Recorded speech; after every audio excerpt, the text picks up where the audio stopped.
the company that was building the Suez Canal issued for their workers. I thought it was pretty interesting myself. Is that the only stamp they issued? Just the one? No, I got about 3 or 4 of them.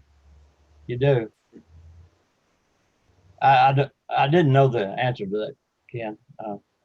Turns out there were quite a few attempts to build the canal.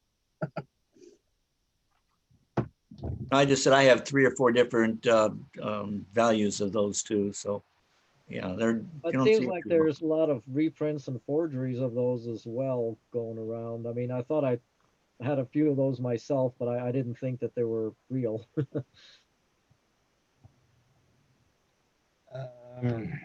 I don't know. This is in a nice portfolio thing here, and I don't even know who put it out. It doesn't have their name on it, so I don't remember where I bought it now. Just one of those things that catches collectors' eyes, I guess, and their money.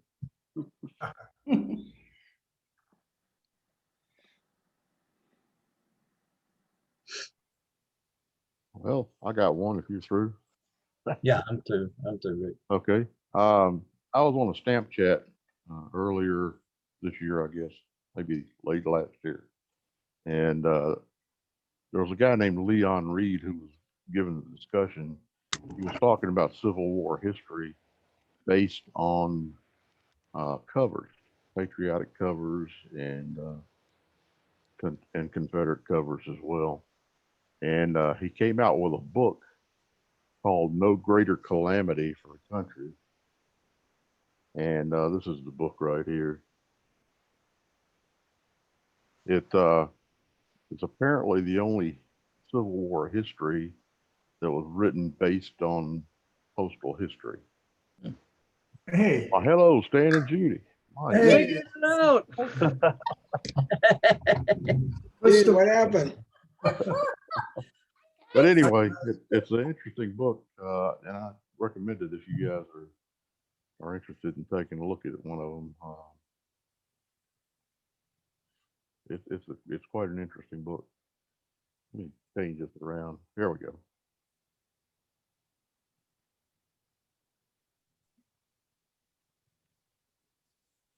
Anyway, that's all I got. Dan and Judy, now we can see you guys. Yeah. Yeah. It's Hey Mike. guys, this is Bob. Can you hear me? Can you hear me?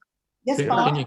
Okay. Well, I've been working with Ray, and thanks to Ray, I've added some space covers to my collection. But I did want to show you something that I got several years ago, and this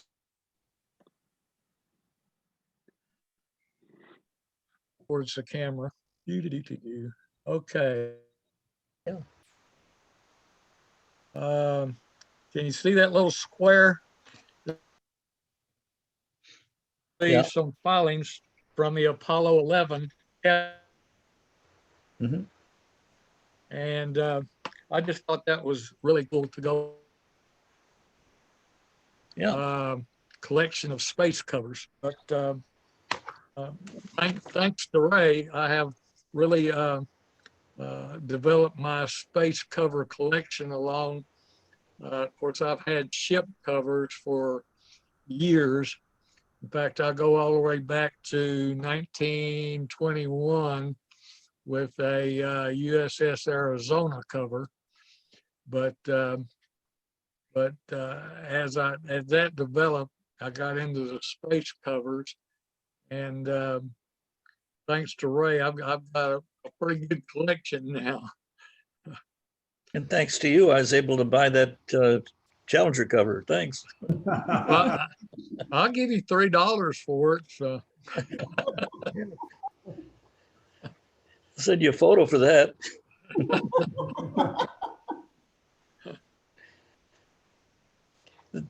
That's The all reason I've that got. was so important to me is that had one signature on it of an astronaut. Was the only one who's been launched that I didn't have in my collection of having all the astronauts that went up in first 30 years. Greg Jarvis was his first flight. So I didn't have that, so this cover now gives me a full collection of every astronaut who lifted off from Shepard all the way through about the 15th shuttle.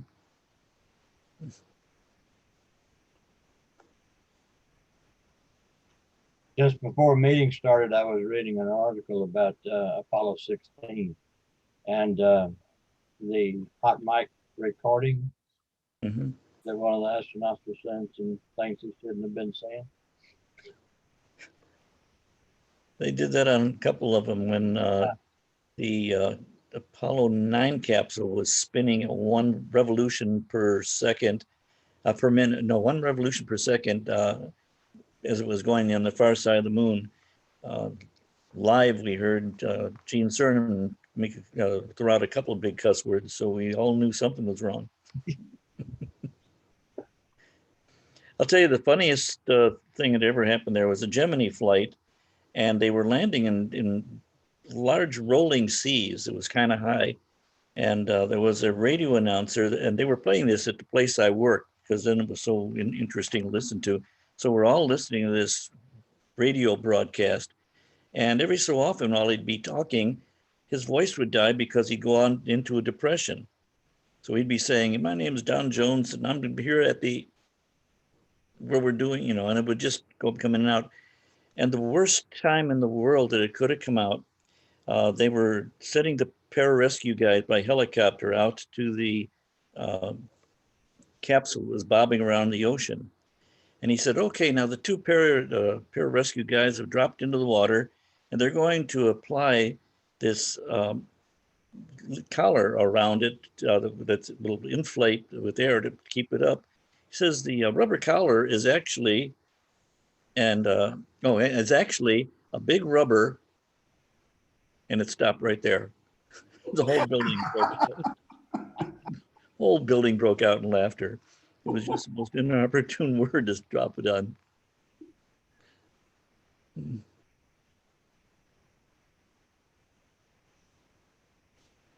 Next, Does anybody else have a show and tell? I can show something if you're interested. Yes, please, Art. A while back, I bought one of these large format printers so I could print stamp album pages. So I messed around, never did anything with it. And I finally did today. And my project was, I think, you know how Scott issues supplements these days, where here's a page of semi-postal stamps with 3 stamps on it. Here's one with 1 stamp on it. Another one with 1 stamp on it. yeah, Another one with 1 stamp on it. And finally, another one with 1 stamp on it. So using one of these Adobe programs, InDesign, I turned it into 1 page. I don't know, let me tilt that back. With every stamp is on 1 page now. All right. And it's and I can do it in the exact Scott format. So, Oh, that's cool. so I did that with that, and I also did it where they had a bunch of pages, I think 4 or 5 pages for these airmail stamps. Yeah. Oh, yeah. Now I have just on 2 pages for all these airmails. They look a lot better. Yeah. It does. So, I noticed, I was going through a box of stuff today, and I do have an image of it, but I'll just tell you about it. That back in 1998, we did a 25th anniversary cachet for the club, and actually had a special cancellation. I don't know if you remember that or not, but I'm just telling you that in 2023, that'll be the 50th anniversary of the club. I could show you that cachet now. Does anyone have any or remember it? Ooh. Let me see if I can share it. I'm not to go share screen here. Yeah, I'm pretty sure we've got one in the library in the history section. this one right here. Oh, yeah, Everyone see that? Yeah. I yes. remember. Okay, that was, I found that today. So I'm just telling you that in 2023, it's going to be 50 years Years, since Mike. Ray started the club.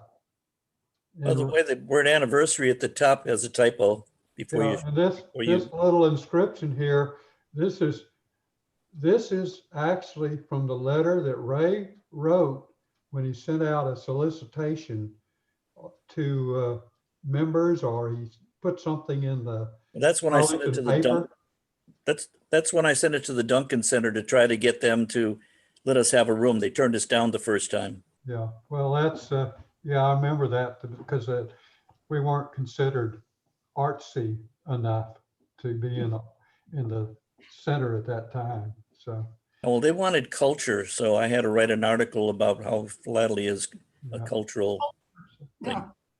I had two other covers if you want to look at them. Here's back in the early 1900s, they actually had electrified commuter railroads in this area going north and south, as far south as Waco and also Corsicana.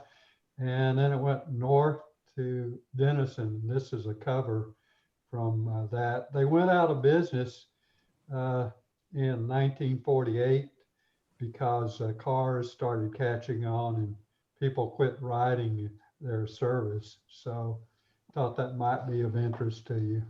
Yes. Yes. Oh, if you want to donate it, you can give it to the Texas Electric Railway station that's in downtown Plano. I was involved with their opening when they actually have the current trains go by, and there's a postal rail car sitting outside, electric one from that era.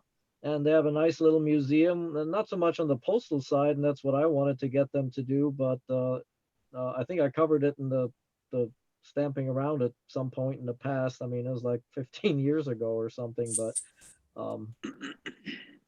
Well, that had a special cancellation from the 1936 centennial that I collect.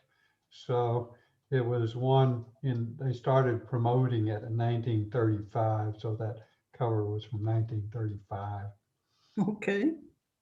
Art, I have a question for you. Those pages that you're making, are you using Scott blank pages to print those on?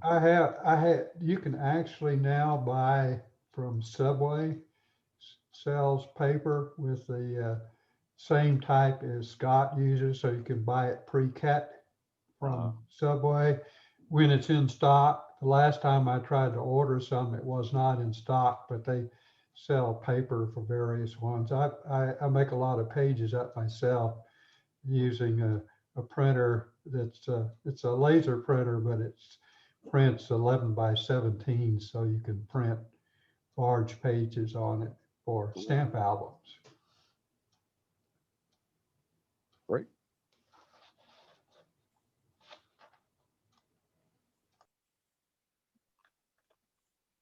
Okay, I think that take care of everybody. I think everybody is shown something. Well, I've got a video if you guys want to take a look at it. It's only about 8 minutes long. Okay. It's kind of entertaining. Everybody up for a video? Sure. You bet.